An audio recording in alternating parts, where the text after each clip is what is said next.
Well, it all started when the self-regenerating, sword-swinging, gun-toting, joke-throwing, occasionally heroic mercenary Wade Wilson, aka Deadpool, decided to enter the Triskelion, headquarters of the Ultimates, with great stealth and precision, to threaten the inhuman Lucius, who can predict the future about something, before bumping into and getting into a fisticuff with T'Challa, aka the Black Panther, who is amongst the top intellects and martial artists of the world. However, Deadpool isn't no slouch himself either, as he's known to kick ass everywhere asses is need to be kicked. Being that he's a highly trained assassin, mercenary, extraordinary athlete, expert swordsman, marksman, stuffed with a little of Wolverine's DNA, while all covered and smothered with Acme Looney Tunes drip sauce. However, this warm-up battle that broke all of Deadpool's bones was just a tease to what's to come. So let's fast forward 2 years later, when Brooklyn's friendly neighborhood mailman, Willie Lumpkin, got critically injured during a destructive battle between Deadpool and the magic crowbar-wielding, ex-convict, psychopath maniac supervillain known as Director Dirk Garthwaite, which caused a sharp object to penetrate Willie's chest that was inching close to his heart every time he breathed. So Deadpool found himself in a dire situation. After finding out the only way to save Willie's life is by retrieving an inch-long piece of vibranium that, if tuned to the right resonance, it would safely pull out the foreign object.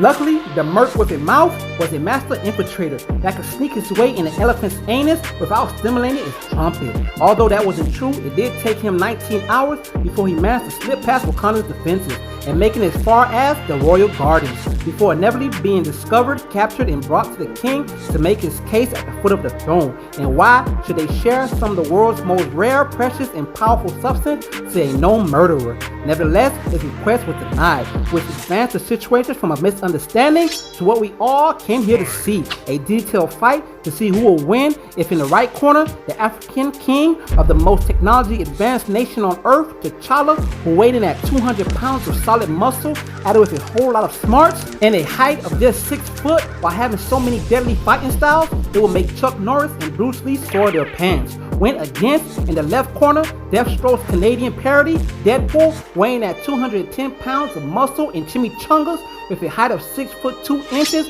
the 2 inches matching his phallus.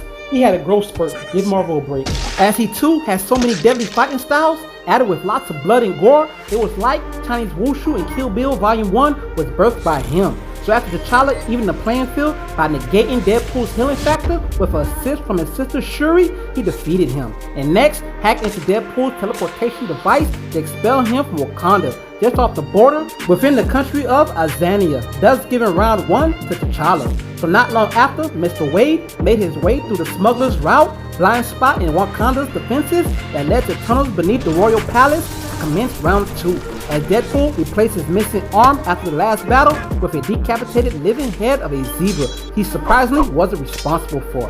Read 2018's Black Panther vs. Deadpool if you want to know how that was possible. Moreover, unfortunately for Mr. Deadpool, the Damisa Sarki would also quickly take round 2, that once again saw Brains triumphing over witty banter. So after they kinda had an understanding, T'Challa that is, they unsurprisingly did a classic Marvel team up to take on and take out a bigger threat, specifically the murderous Jack-O-Lantern, who looks like one of the Green Goblin's pumpkin bomb come to life. However, in spite of the buddy cop team up, it unexpectedly gave birth to round 3, which saw Deadpool unintentionally put on a prototype Panther suit that recognized his DNA and next calibrated his program to specifications with customizations, added with upgraded Kamoyo technology to be evenly matched with the Panther. However, 5 minutes into the fight, Deadpool would abruptly teleport away, inadvertently and coincidentally deep within the great Vibranium mound, where he went on to retrieve a small amount of Vibranium, before once again quickly teleporting away. However, in a string of luck or just plot armor, he accidentally took the whole damn mountain of Vibranium with him, due to mistakenly combining the use of his teleporter and the Wrecker's magic crowbar he had prior kept, that sent him in the mound on the side of a freeway in Paramus, New Jersey.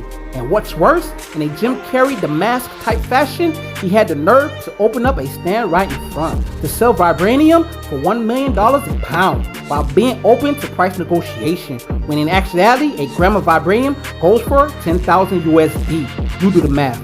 thus giving round 3 to Deadpool on behalf of technicality.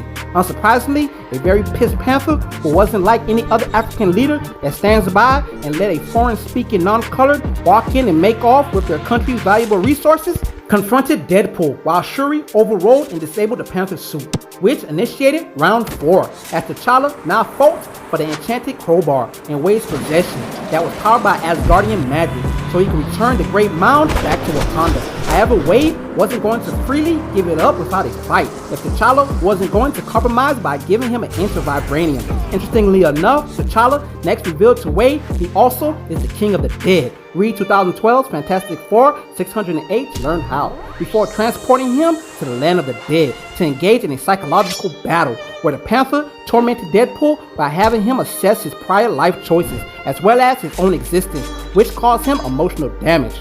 To the point he just gave up and finally agreed to T'Challa's demand, who next revealed in a strategic move it was all a holographic simulation he put Deadpool through and not actually a supernatural experience.